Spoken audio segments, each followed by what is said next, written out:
Coming up on Mountain News this morning, rounds of wintry weather caused some issues with Kentucky's blood supply, and Kentucky lawmakers aim to help students here in the Commonwealth get more time to eat before the class bell rings. Dedicated to Eastern and Southern Kentucky, this is WYMT Mountain News this morning.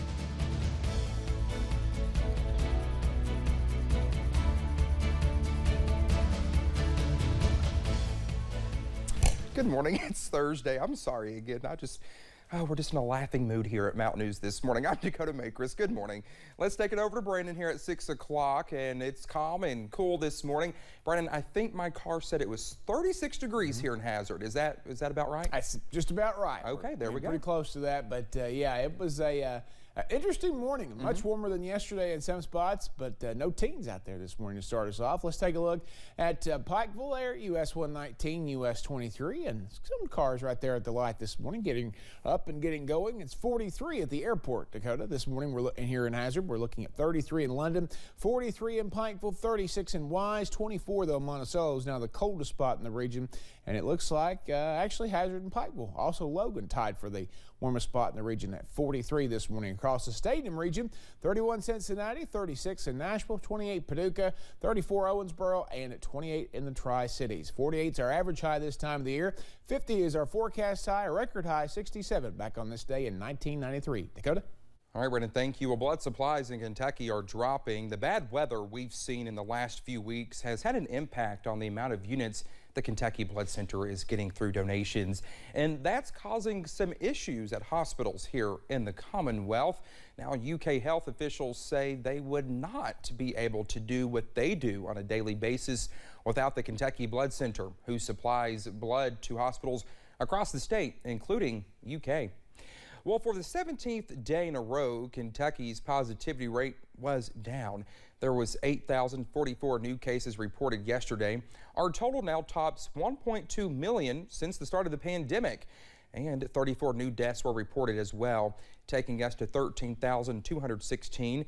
And as we said, the positivity rate was down, now at 21.99%, the lowest since January 5th. Hospitalizations were slightly up yesterday, but the number of patients in the ICU and on a ventilator were slightly down. And you can always find the latest COVID-19 information on our website at WYMT.com. The Kentucky Senate Health and Wellness Committee approved an emergency resolution that would recognize natural COVID immunity. It's sponsored by Republican Senator Ralph Alvarado and would change state guidelines to recognize a positive antibody test as being the same as being fully vaccinated. It passed a first reading yesterday. If approved by the House and Senate, it would be in effect until January 31st, 2023. And a bill to reduce Kentuckians' car tax bills has passed the House. House Bill 6 would lower car property taxes in 2022 to the same levels as last year and would give a refund to anyone who already paid this year's bill. It also changes the valuation process starting next year to avoid something similar happening. It will now head to the Senate. Bipartisan legislation will be introduced at the state capitol to reduce what supporters say is an alarming rate of suicides across the Commonwealth.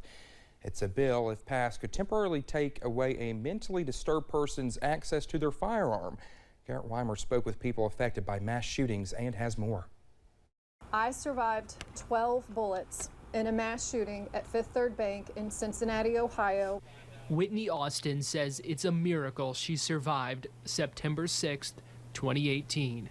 Now she's urging Kentucky state legislators to help curb suicide rates and mass shootings. I'm tired of people saying there's nothing we can do when we've done nothing. But there is something.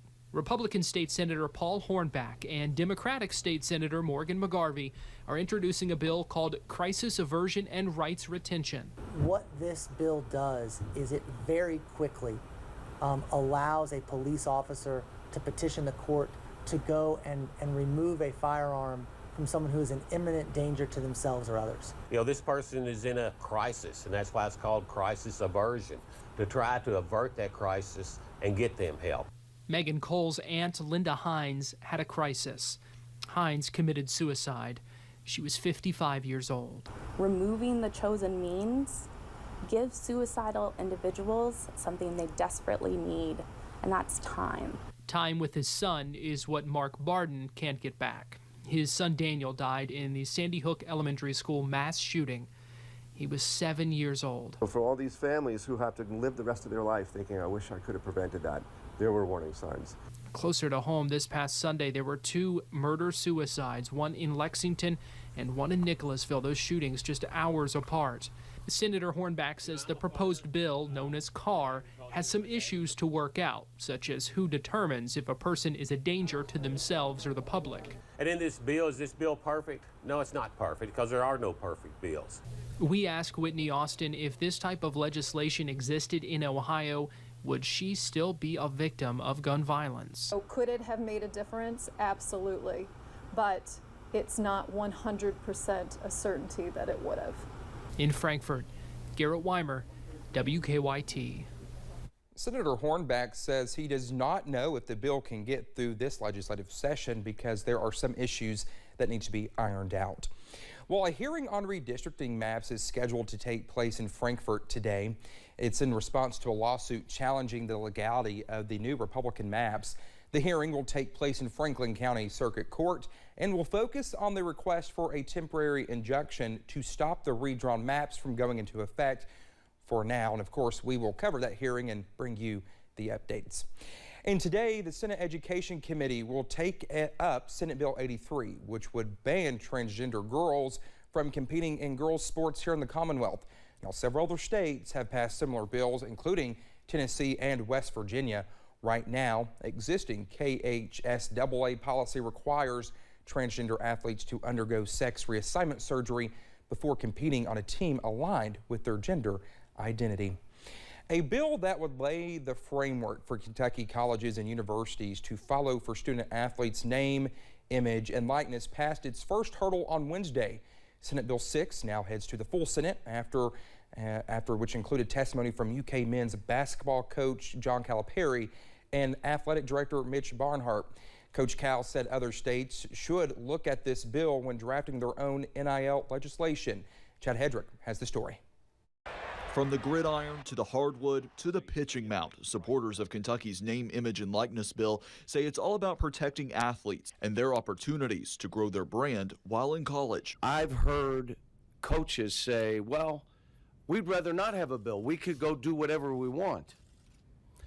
The problem with that is you don't have any safe harbor. How about this one? The NCAA could come back and say, you're wrong. We're not going to let you do that. Before a Senate committee Wednesday, Coach John Calipari voiced his support for Kentucky's way of addressing NIL. At UK, athletic director Mitch Barnhart says since the governor's executive order in June permitting players profit off their name, image, and likeness, the university has over 800 transactions on file from about 250 athletes. We don't know where this thing is going. We're not in a race to the bottom, but we just want to make sure where are we so we don't have to come back, whether it be change, repeal. NIL does not mean paying student athletes to play their sports. It actually prohibits a university from compensating student athletes beyond scholarships and permissible educational benefits. They also can't use it as a recruitment tool and promise prospective athletes endorsement deals. But Coach Cal believes for his program in particular, it could help with retention of players who maybe are not fully ready to go pro, but are looking to make some cash. The kids that have made mistakes leaving early because of it will stay. The ones I worry about are the ones I say, are you sure, Coach, I have to do this? Maybe a young man that could be drafted in the top 10 and he says, but I'm not ready, but I have to go. But now it's, no, you don't. That was Chad Hedrick reporting. When NIL has certainly opened up a lot of doors for these athletes, it has also been a way for them to give back to communities that support their team. Feeding Kentucky representatives hosted a news conference yesterday in Frankfort. That meeting was held to shed light on removing barriers to breakfast in Kentucky schools. The organization is working with Kentucky leaders to help make sure school districts have the option to serve students breakfast during the first 15 minutes of school. Nearly 280,000 children in Kentucky miss school breakfast due to factors like long bus rides. And London police are joining the effort to help feed Kentucky. They will be hosting a Pack the Cruiser event on Saturday, February 26th. It will be at the Speedway store on West Highway 192 between 11 a.m. and 1 p.m. Event coordinators ask for you to bring non-perishable food items. The items will be going to God's Pantry Food Bank in London.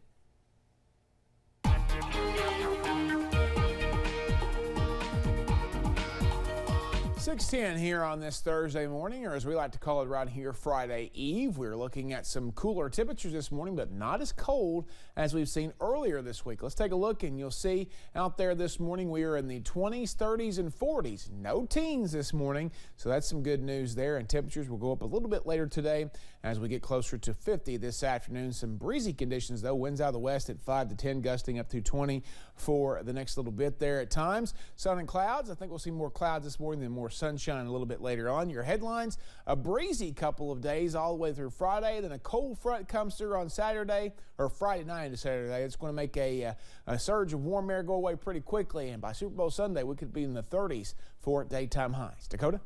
All right, Brendan, thank you. The time is now 6:11. When we come back, the U.S. prepares to roll out millions of COVID-19 vaccine doses fit for the younger population. That's on the way.